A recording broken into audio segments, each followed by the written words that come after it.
I've been asking everyone I know for recipes, and last week I made some amazing falafel.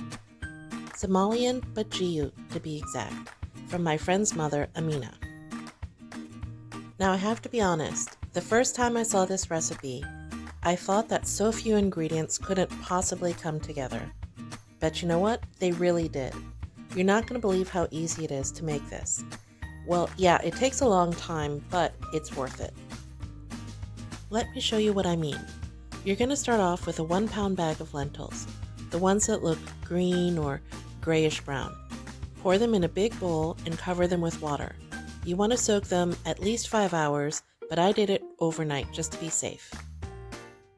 Use at least 4 or 5 cups of water. You won't believe how much these soak up. This is the first long stretch of waiting, so we'll call this day 1. This isn't the day you're going to cook the falafel, but it's the start of the process. Now, as they soak, you'll notice that some of the skins of the lentils come off. You can speed this along by rubbing them between your hands and getting rid of the skins that float to the top.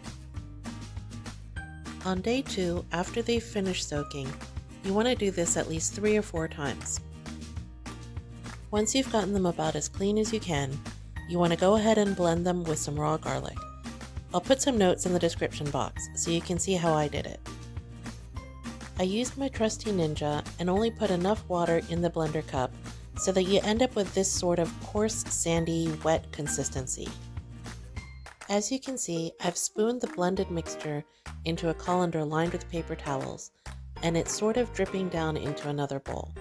Season it with some salt, about a teaspoon or so, and then let it rest for at least 3 hours.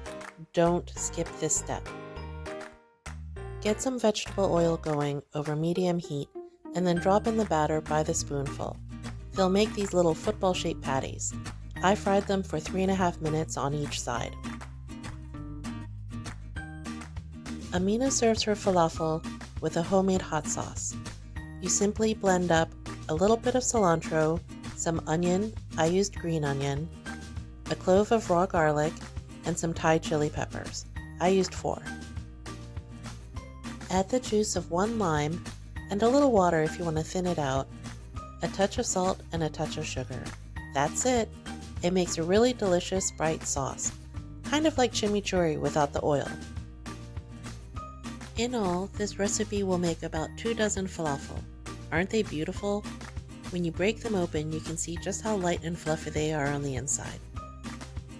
Because they contain so few ingredients, you can really get the nutty flavor of the lentils. The dipping sauce is the perfect accompaniment, and it's really bright and zesty. Serve the bajiyo just like this, or you can even make them into falafel sandwiches. Drop me a line in the comments and let me know what you think. Are you going to be giving this recipe a try? I'd love to hear from you.